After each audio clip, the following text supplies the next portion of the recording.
Nous sommes dans la montagne Arzamendi, à quelques centaines de mètres du col de Meazze, le long d'une piste pastorale. Cette pierre sur laquelle je suis assis, c'est un monolithe, on peut appeler ça aussi un menhir, et c'est ce qu'on peut appeler une ancienne borne pastorale, puisque le nom basque de Muga nous oriente déjà vers cette idée, puisque Muga veut dire borne en basque.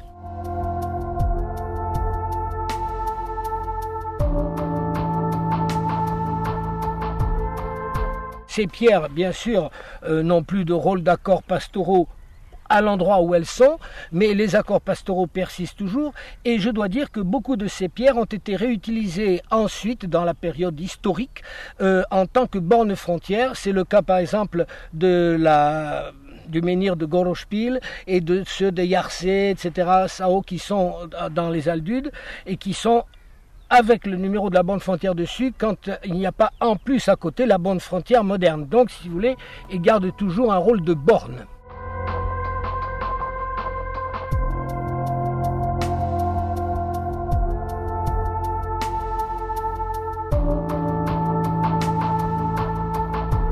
Ce rite mégalithique de la grande pierre semble venu du Moyen-Orient, environ au 4e millénaire avant Jésus-Christ, par voie méditerranéenne. Et ici, en Pays Basque, il semble bien que ces menhirs, on peut les appeler aussi comme ça, ces monolithes, ont été utilisés en tant que borne pastorale à partir du moment où les troupeaux ont commencé à aller en montagne pour les estives, les pâturages d'estives, et c'est-à-dire vers 3000, 2500 avant Jésus-Christ. Et c'est d'ailleurs pour ça qu'on estime que ces grandes pierres sont contemporains des monuments funéraires de ces mêmes pasteurs, mêmes bergers, c'est-à-dire Cromlech, Dolmen, etc.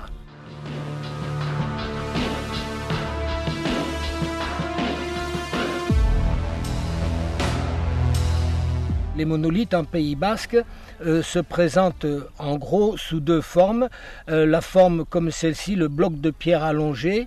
ou bien le menhir dalle en pierre plus plate et en général plus large à la base. Le menhir de la Rune, qui est au lieu-dit Gashtenbakar, présente l'intérêt, puisque nous parlons de menhir couché ou de menhir debout, d'être debout. C'est un menhir dalle. Il est parfaitement taillé en pointe, comme un biface. Il est à côté d'un point d'eau, à 40 mètres d'un point d'eau qui est permanent. Il est sur une piste pastorale et il y a un contexte de monuments préhistoriques dans les environs, aussi abondant qu'ici. Et nous sommes à Arzamendi, qui est très riche en dolmens, en cromlech, etc. Si vous voulez, le contexte proto-historique est toujours là, tant sur le plan funéraire que sur le plan pâturage. Par contre, les menhirs blocs comme ceci ne semblent pas avoir tous été levés, bien au contraire, puisque par exemple dans le cas précis de celui-là, tout le bord ici qui a été régularisé à l'époque, eh bien les éclats d'épannelage, je les ai retrouvés enfouis à la base le long même de la pierre, ce qui veut dire qu'elle a été taillée sur place étant allongée et qu'elle n'a pas bougé de sa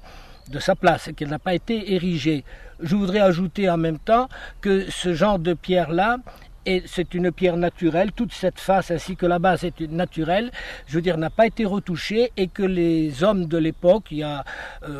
par rapport à nous 5000 ans en gros, ont choisi des pierres ayant déjà presque la forme voulue, ne nécessitant que quelques retouches pour lui donner la forme en pain de sucre qui est la forme recherchée habituellement. Il faut dire, pour que l'on comprenne bien le rôle de ces menhirs, que lorsque les premiers troupeaux sont arrivés il y a 3000 avant Jésus-Christ, 2000 avant Jésus-Christ dans ces hauteurs, très vite il y a eu des contestations entre bergers, troupeaux, des disputes à propos de points d'eau ou de pâturage, et que des accords assez vite se sont mis en place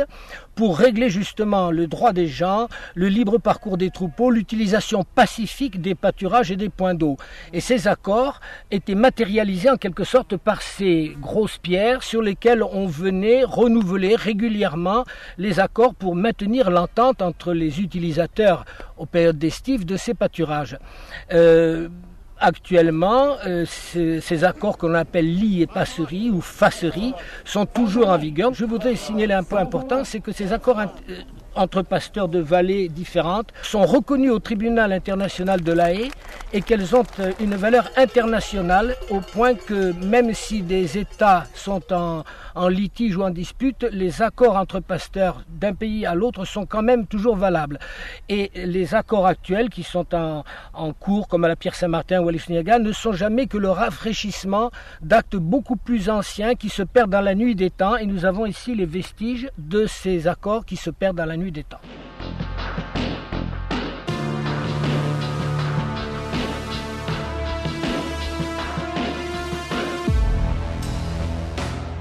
En Pays Basque, on en trouve environ 42, dont une douzaine pour le Pays Basque Nord et le reste de l'autre côté. Elles sont relativement rares et je voudrais insister sur le fait qui est quand même assez notable que si elles ont un rôle de borne pastorale, et c'est spécifique au Pays Basque et c'est quand même une chose qui dure jusqu'à nos jours, dans d'autres régions d'Europe, vous le savez que les menhirs ont plutôt un rôle